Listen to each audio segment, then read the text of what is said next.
Como ter um verdadeiro glow up em 2025 com dicas e orientações não óbvias. Olá, executora maravilhosa, seja muito bem-vinda em mais um vídeo aqui do canal. E nesse vídeo eu quero trazer para você algumas orientações que fogem um pouco do óbvio quando a gente está falando de glow up, né? Que normalmente a gente vê as pessoas falando sobre estética, sobre como ter mais autoestima e tudo isso é muito importante. Mas eu queria falar de orientações não óbvias e que vão te ajudar também até no aspecto profissional. Então, não somente em você como pessoa, no teu desenvolvimento, na ampliação do teu repertório, né, da tua mentalidade, mas também no aspecto profissional. Tudo isso que a gente vai falar nesse vídeo, eu separei, na verdade, 4 pontos que são fundamentais para você. Todos eles vão, de certa forma, respingar na tua evolução profissional. Então, eu sei que você muito provavelmente definiu metas para esse ano, metas que você quer evoluir no ano de 2025, que você quer atingir no ano de 2025. E, naturalmente, todas essas metas de glow up, né, vão te ajudar, vão cooperar para que você consiga ter isso. A primeira ideia, né, a primeira meta de glow up que você pode seguir nesse ano é você ter meta de estudos e leituras. Então, separa aí, de uma maneira muito realista, o que você poderia aprender, se desenvolver ou se aprimorar no ano de 2025. Uma das coisas que eu fiz, que eu gostei muito, foi definir livros em que eu iria ler ao longo desse ano de 2025, mas faça isso de forma consciente. Então, vamos supor, se você não tem o costume de fazer leitura, não adianta você criar uma meta irreal para você. É importante que você faça isso de uma maneira consciente. No vídeo anterior que eu trouxe para vocês na semana passada aqui no canal, eu falei sobre definição de metas. Então lá eu falei sobre a organização do ano em trimestres. E isso também vale para você definir os teus planos de leitura. Então você pode definir o teu plano de leitura de acordo com o trimestre. De uma maneira bem gradual, você vai conseguir ver ali as metas que você está definindo para a leitura e as que você está concluindo. E isso vai te deixar mais motivada também. Então isso é uma das coisas que vai te ajudar muito. Além de ser um bom hobby, né, também pode ser uma forma de você aprimorar os seus estudos, os teus conhecimentos. Então isso é muito bom para você e eu recomendo muito como uma meta inicial de glow up para 2025. A segunda meta de glow up é você começar a organizar e estudar sobre vida financeira. Então, independente se você quer fazer investimentos agora, ou de quanto você está ganhando, ou se você está totalmente endividada, ou se você nunca fez dívida na vida, não importa o cenário, é muito importante que você comece a estudar sobre isso. Eu gostaria muito de ter começado a estudar sobre isso um pouco antes, de ter conhecimento disso um pouco antes.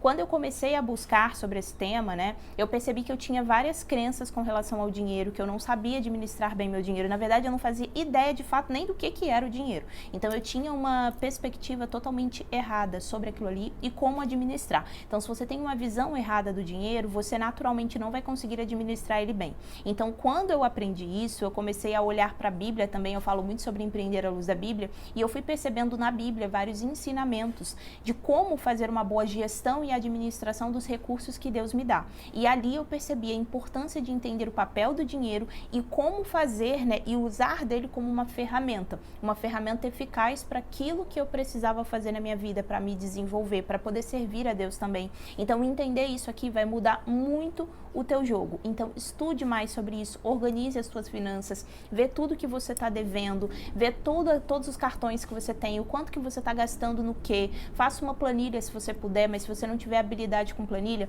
pega um caderninho. Eu comecei com um caderno porque eu não tinha muita habilidade com planilha, então eu comprei um caderno pretinho que eu conseguisse diferenciar dos demais cadernos que eu tinha aqui. E nesse caderno eu fui anotando ali de uma maneira bem amadora no começo, tudo que eu estava gastando, tudo que estava entrando na minha conta e tudo que estava saindo da minha conta, para que eu conseguisse entender o que eu estava gastando, para onde que o meu dinheiro estava indo, qual era a quantidade de dinheiro que eu estava ganhando também, porque às vezes eu não estava conseguindo mensurar isso. Então isso aqui vai fazer muita diferença para você. Terceira meta de glow up, tá? Comece a escrever os teus pensamentos e nomear os teus sentimentos. Gente, isso aqui transforma a tua vida, sério. Quando você começar a escrever aquilo que você pensa, você vai começar a entender que tem muitos pensamentos que você tem que não fazem sentido e que não tem porquê você estar ocupando a tua mente com aqueles pensamentos. Tem muitas coisas que você gasta muita energia na vida que você não deveria estar gastando. Tem muitas coisas que você está tomando para si que não deveriam estar ocupando espaço nem na tua vida nem na tua mente. Então comece a escrever isso. Eu sei que no começo isso aqui pode ser meio estranho. Eu me lembro que eu fiquei muito relutante com a ideia até de, por exemplo, ter um diário, né?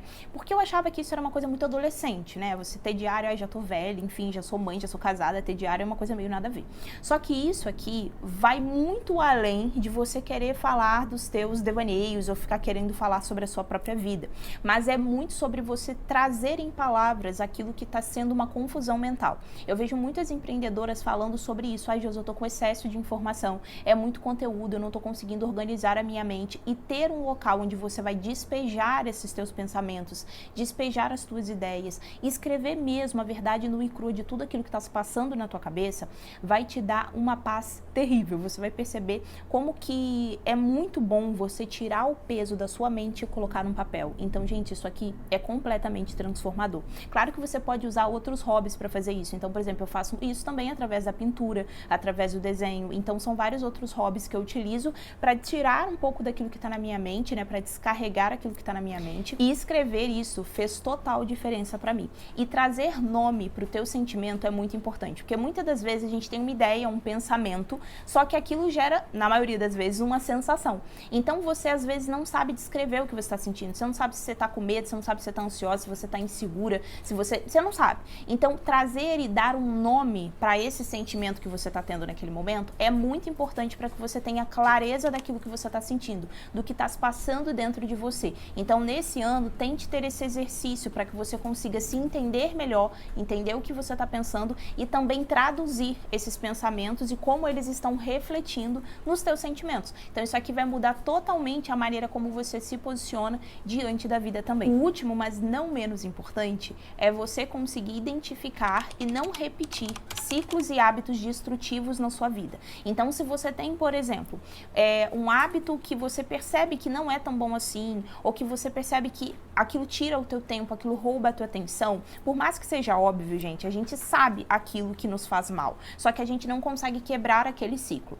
E uma das coisas que eu comecei a fazer e que faz muita diferença você fazer nesse final e começo de ano, é você entender e mapear os teus hábitos de vida. Entender exatamente o que você faz que é um hábito positivo, o que é um hábito negativo e o que é um hábito neutro. Eu aprendi isso lendo um livro sobre hábitos. E nesse livro falava exatamente sobre esse processo de identificação. Então, os hábitos positivos são todos aqueles que são bons para você, aqueles que vão te levar para algum lugar, aqueles que vão te fazer evoluir. Então, por exemplo, uma leitura, estudos, você se organizar, ter tempo com você mesma, cuidar de si, são coisas que vão fazer bem para você, vão ser positivas. Nós temos os hábitos que são negativos. Os hábitos negativos, muitas das vezes a gente reproduz eles porque eles nos oferecem prazer, tá? Então é muito importante você pensar nisso aqui. Porque nem sempre tudo aquilo que te oferece prazer é um hábito produtivo. Então, por exemplo, positivo no caso. Por exemplo, se você quiser comer tudo que você quer comer, tudo que você gosta de comer, só que são coisas que talvez não façam bem para a tua saúde. Então isso é um hábito, se você come isso desenfreadamente, isso é um hábito negativo, só que você faz ele pelo prazer.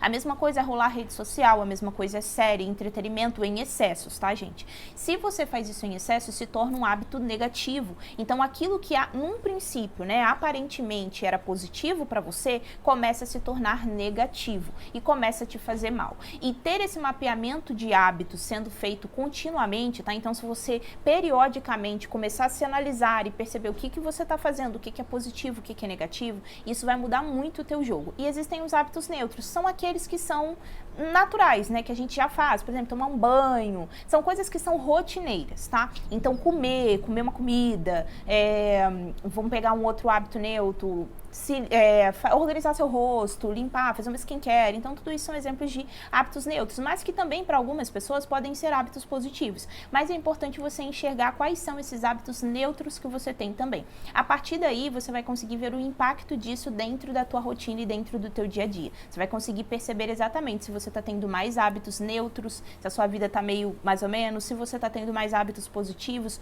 ou se você está tendo muitos hábitos negativos ou o impacto desses hábitos na sua vida também. Então é muito legal essa orientação. Por isso que eu deixei ela para o final, porque isso aqui faz total diferença na tua vida no longo prazo. Eu espero que esse vídeo tenha te ajudado, espero que ele abra a sua mente, que ele te ajude a construir um 2025 totalmente diferente. Muito obrigada por me assistir até aqui. Não se esquece de se inscrever no canal, curtir esse vídeo aqui se você gostou e vamos para o próximo vídeo.